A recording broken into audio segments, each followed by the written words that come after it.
Robert Frost's poem, The Road Not Taken, ends with these words. Two roads diverged in a wood, and I took the one less traveled by, and that has made all the difference. The season of Lent invites us to come on a journey, not a journey that we take by car or train or boat or jet, but a journey of faith, a journey of life and Spirit-led wandering, a journey that we travel with our inner selves, with one another, and with God. Like all journeys, there are choices that we make along the way.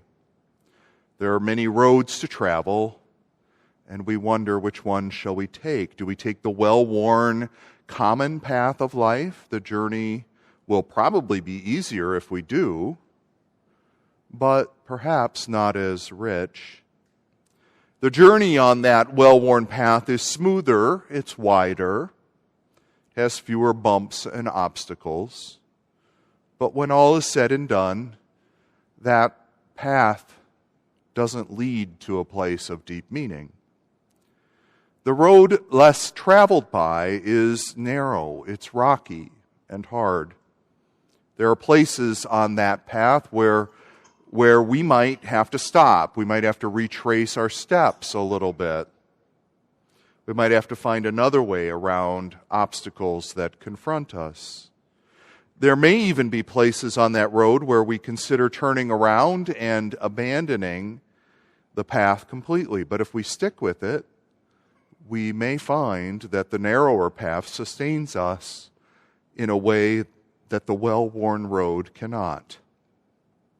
There are moments of danger and fear along the road that is less traveled, but there are also moments of sublime joy and transcendence, for we do not travel that narrow road alone. Jesus always walks with us. In the wilderness, alone, with only his thoughts and with only God's Spirit to keep him company, without food for 40 days, tempted by the devil, Jesus came to a place of choice himself. What is the truth that I will follow? What is the road that I will take? The things that the devil used to tempt him weren't inherently bad. Turning stones to bread could feed an awful lot of people. Jesus, as king of the world, would probably make for a more peaceful world. And relying on God for salvation, well, how could that be a bad thing? But one thing sticks out as we look at this passage, at least to me. It's a small word, insignificant on the page as you read the whole passage, but perhaps significant in meaning. It's the word if.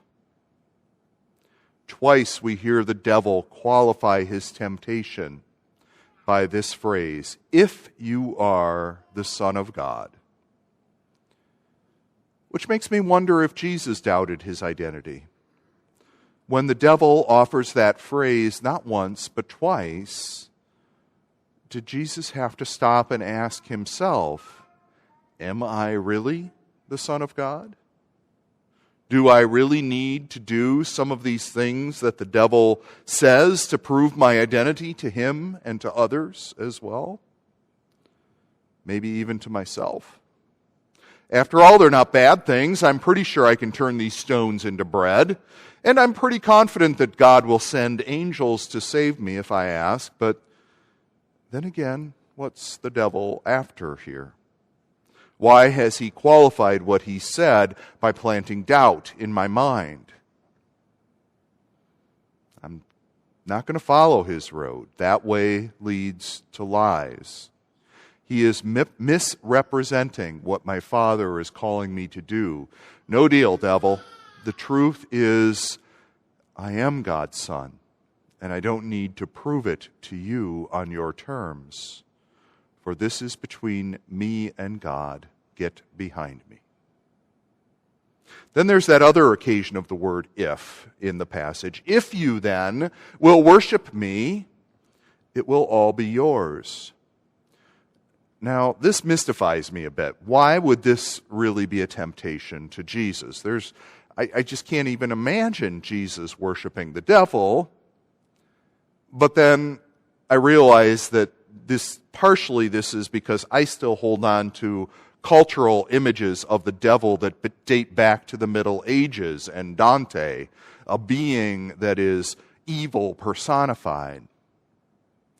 But what if we were to imagine these temptations in the wilderness not necessarily as a clash of titans, one being pure good and the other pure evil, but rather imagine this as a spirit quest in the desert?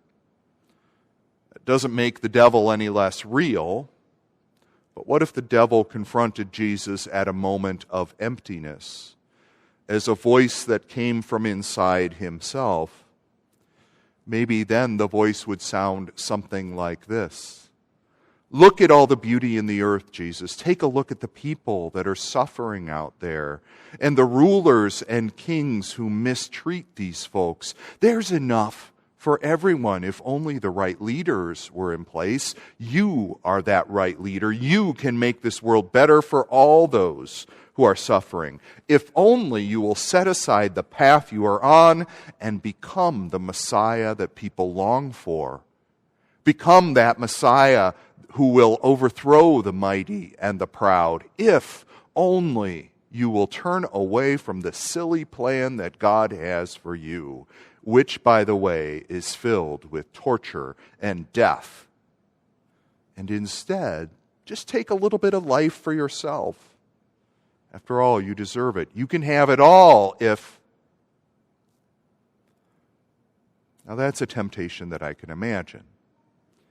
It's a little more subtle.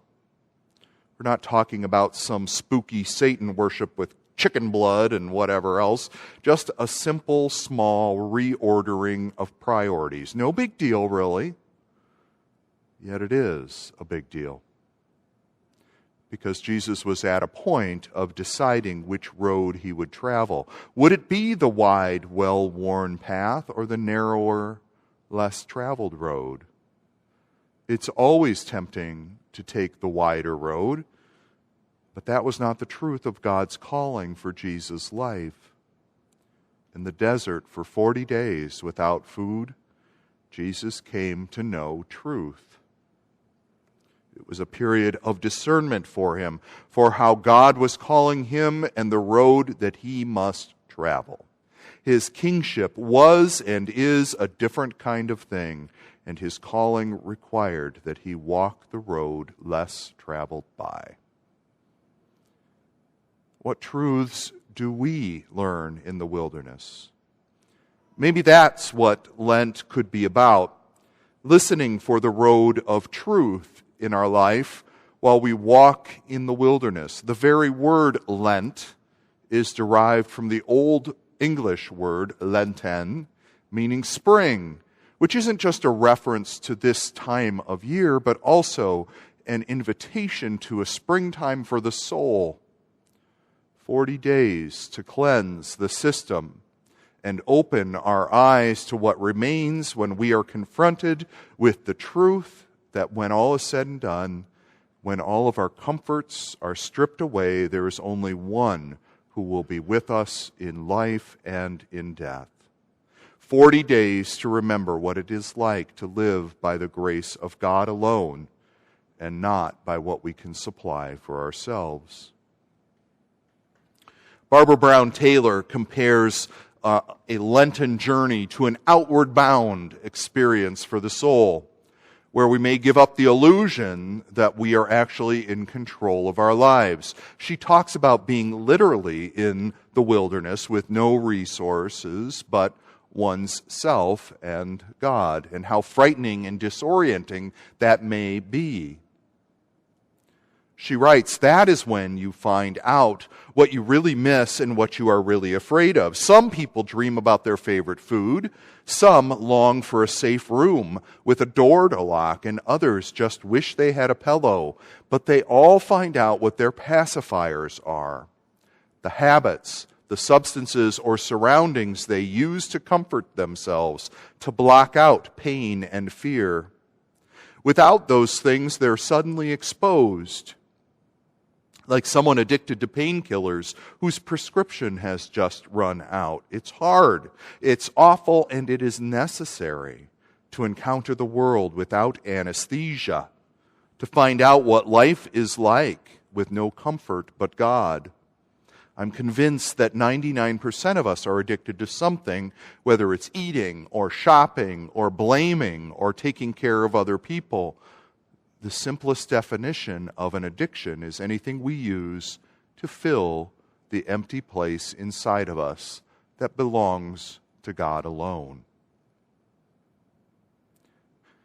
That hollowness we sometimes feel, it's not a sign of something gone wrong. It's the Holy of Holies inside of us, the uncluttered throne room of the Lord our God. Nothing on earth can fill it, but that doesn't stop us from trying. Whenever we start feeling too empty inside, we stick our pacifiers into our mouths. They don't nourish us, but at least they plug the hole. I once heard an elderly man who had been so vital in his younger years. He had served his country in both World War II and in Korea. And he said that at his age and his stage of life, God was all that was left. God was his hope, and God was his life. And for that man, that had the ring of truth to it. When we are in the wilderness, all alone, God alone is our companion. When everything else is stripped away, when comforts are gone and sight grows dim, money, success, career, fame, houses, cars, clothing, even a vision of a better world don't have much to offer. Only God gives life, and God walks with us on the narrow road of life. God has knit us together in our mother's womb, and God will journey with us toward death and through death. And God will be there waiting to embrace us when that day comes. If we who live in a culture that denies death can put away our pacifiers, our addictions, a little while, and embrace the truth, then we may find that God is a more reliable and stronger companion than we ever imagined. I pray for this truth in each of our lives as we give thanks for the journey. Amen.